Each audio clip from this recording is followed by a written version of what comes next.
सबसे पहले सुधांशु त्रिवेदी जी आपके पास आते हुए बम्पर वोटिंग, मतलब आप सोचिए कि जलपाईगुड़ी में 79.3% वोटिंग है।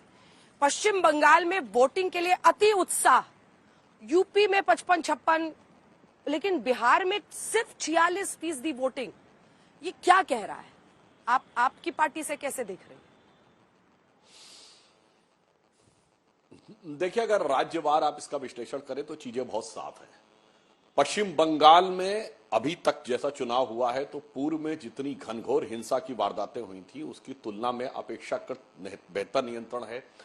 केंद्रीय सुरक्षा बलों की जिस प्रकार की तैनाती है और सतर्कता है तो इस बात की संभावना से इनकार नहीं किया जा सकता कि मतदाता को यह लगा हो कि भय मुक्त होकर चुनाव किया जा सकता है, वोट की जा सकती है। तो यदि भय अपेक्षाकृत कम रहा होगा, भय उत्पन्न करने का पूरा प्रयास किया गया है तृणमूल कांग्रेस के द्वारा, तृणमूल की सरकार के द्वारा, परंतु यदि थोड़ी भी सुरक्षा का अनुभव और आश्वस्त होता है मतदाता तो यह भी मान लीजिए इसका अर्थ होता है कि बड़े बदलाव की तरफ वो आगे बढ़ रहा है। इसका अर्थ यह होता है कि जो कुछ पश्चिम बंगाल में लोगों ने सहा है, मैं ये मानता हूं कि अगर 77%, 79% और 80% की वोटिंग हो रही है तो सभी राजनीतिक विश्लेषक ये मानते हैं कि बड़ी संख्या में वोटिंग बड़े बदलाव और बड़ी प्रतिक्रिया का प्रतीक होता है। अब आइए दूसरे राज्यों में मैं कहना चाहता हूं, आइए बगल में बिहार में वस्तुस्थिति बहुत स्पष्ट हो सकती कि जब भाजपा, जदयू और जो हमारे एनडीए के घटक दल हैं इनके सामने अगर आप देखें तो सामाजिक समीकरण और वोट प्रतिशत के हिसाब से कहीं पर कोई गुंजाइश नजर नहीं आती है। दावे चाहे जो भी किए जाएं, क्योंकि कांग्रेस के पास तो कोई खास वोट है नहीं, लेफ्ट के पास कोई खास वोट है नहीं, कुल मिलाकर सब कुछ राजद के वोट के ऊपर ही रहना था। तो कई बार लोगों को लगता है यथास्थिति है, तो हो सकता है इस कारण से यथास्थिति के कारण उतनी रुचि न दिखाई पड़ती हो, या कम से कम इतना तो जरूर मानना चाहिए। राहुल गांधी जी जो करंट कह रहे थे ना कि बड़ा भारी करंट है, तो अगर करंट होता है तो फिर तो उनके हिसाब से तो, और जो लालू यादव जी कह रहे थे, फिर यह मत प्रतिशत नहीं होना चाहिए। और उत्तर प्रदेश में देखें तो कांग्रेस जिस करंट के ऊपर आश्रित नजर आता है, कांग्रेस और सपा का गठबंधन, उस करंट का जो पावर हाउस है रामपुर, अगर वहीं करंट का वोल्टेज इतना कम नजर आ रहा है तो फिर खुद समझा जा सकता है कि जो दावे हैं और जो हकीकत है उसमें कितना भारी अंतर है। अतः मैं निष्कर्ष रूप में कह सकता हूं कि पहले चरण के चुनाव समाप्त होते होते अगर आप विश्लेषण देखें तो भारतीय जनता पार्टी और एनडीए एक निर्णायक बढ़त की तरफ आगे होते दिखाई पड़ रहे हैं। अगर आप राज्यवार इस पैटर्न को देखेंगे तो एक तरफ कहीं जनता को लग रहा बिल्कुल स्थिर और स्पष्ट जनादेश है, इसलिए सहजता से वोट कर रहे हैं, और जहां उनको लग रहा है कि अब की बार हमें इस चंगुल से मुक्ति पानी है तो वहां पर वो लोग जबरदस्त तरीके से वोटिंग करते हुए नजर आ रहे हैं, जो मुझे ठीक है। टीएमसी ने सुबह ही आरोप लगाया था, उन्होंने वीडियो भी जारी किया था। अब इधर से निशित प्रामाणिक भी बीजेपी की तरफ से यही आरोप लगा रहे हैं। 77.5% वोटिंग यहां पर हुई है। सिर्फ 2 लाइन में सुधांशु जी अपनी बात पूरी कीजिए, क्योंकि खबर बताने के लिए हमने आपको टोका था, जिसके बाद मैं आलोक जी के पास जाऊंगी। आप कह रहे हैं कि चूंकि वहां पर सेंट्रल फोर्सेस वहां पर तैनात है तो लोगों में ज्यादा विश्वास है वो वोटिंग के लिए, लेकिन इसका क्या?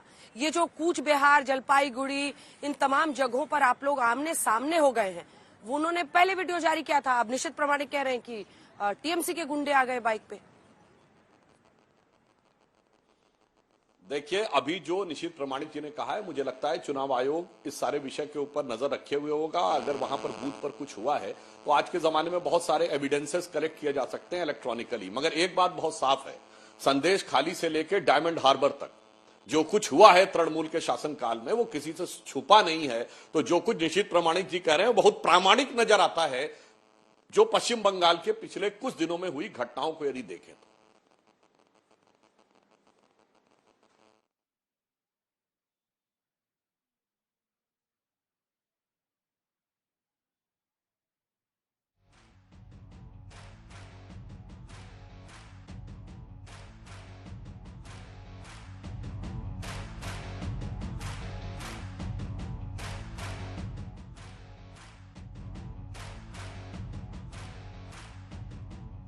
अब आलोक जी के पास, अब सुधांशु जी रुक जाइए, आलोक जी आपके पास आते हुए मेरा प्रश्न आपसे यह है कि उन्होंने अपनी अपनी थ्योरी दी, आप भी अपना लॉजिक देखेंगे।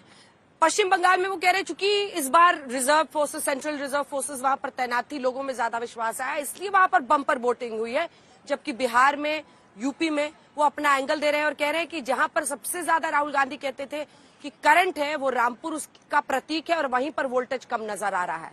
दोनों पर आपका जवाब और आपकी पार्टी का क्या आकलन है? ये जो कम वोटिंग और बहुत कम 46% सिर्फ बिहार में है, इसको आप कैसे देखते हो? और टीएमसी की जहां पर शासन में है पश्चिम बंगाल में इतना ज्यादा वोटर टर्नआउट, उसको आप कैसे देखते हैं? देखिए अंजना जी, मुझे लगता है कि ये जो पहले वाला लॉजिक दिया गया है वो तो पूरी तरह से ही निरस्त है। अगर बंगाल में सेंट्रल फोर्सेस ने काम किया तो क्या बिहार और यूपी में काम नहीं किया? क्या वहां पर उन्होंने लोगों को रोक दिया वोट डालने से? तो मैं समझता हूं कि सुधांशु भाई शायद अपने लॉजिक को पूरी तरह से खुद ही निरस्त कर चुके हैं। अगर सेंट्रल फोर्सेस वहां पर बंगाल में अच्छा काम कर रही हैं तो क्या यूपी में पाकिस्तान से कोई फोर्स बुलाई हुई थी क्या कि जो अच्छा काम नहीं कर रही थी? और अगर वहां पर सेंट्रल फोर्सेस की वजह से डर खत्म हो गया तो क्या यूपी और बिहार में डर हो गया? ऐसा नहीं है। देखिए, जहां पर भी पूरा आप आकलन करके देखिए, बीजेपी के रूलिंग स्टेट जहां पर हैं, आप देखिए किस तरह से बिहार, राजस्थान, उत्तराखंड, यूपी, मध्य प्रदेश और दूसरी तरफ north east, west Bengal, Tamil Nadu, दोनों का अगर वोट परसेंटेज का डिफरेंस देखेंगे तो 8 से 10% का डिफरेंस है। यूपी में, बिहार में जहां जहां बीजेपी की सरकार है वहां पर पोलिंग परसेंटेज, वोट परसेंटेज कम है। मैं इसलिए कहूंगा कि बीजेपी गई इस बार। जो हम नारा दे रहे थे कि साउथ साफ और उत्तर हाफ, वो पूरी तरह से चरितार्थ होता हुआ नजर आ रहा है। उसके 2-3 कारण हैं। सबसे पहली चीज तो जो प्रधानमंत्री जी के जो निम्न स्तरीय भाषण हैं, वो अब लोगों के अंदर कोई भी किसी तरह का कोई नहीं जगा पा रहे हैं उत्साह। जिस तरह की आज की भाषा अभी जो आज तक पर मैं देख रहा था, 2 शहजादों की जोड़ी, फिल्म की शूटिंग, प्राण प्रतिष्ठा, प्रभु राम पर चले गए वापस, तो कहीं ना कहीं आज देश के प्रधानमंत्री को नजर आ गया है कि केवल वही एक पोलराइजेशन का ही रास्ता बचा है। आपने बार बार कहा कि किस तरह से यहां पर बदलाव के लिए वोट हो रहा है। अरे भाई, बदलाव कैसे होगा वेस्ट बंगाल में? तमिलनाडु में बदलाव कैसे होगा? क्या स्टेट गवर्नमेंट का चुनाव है क्या? ये तो चुनाव जो है वो केंद्र सरकार के लिए है।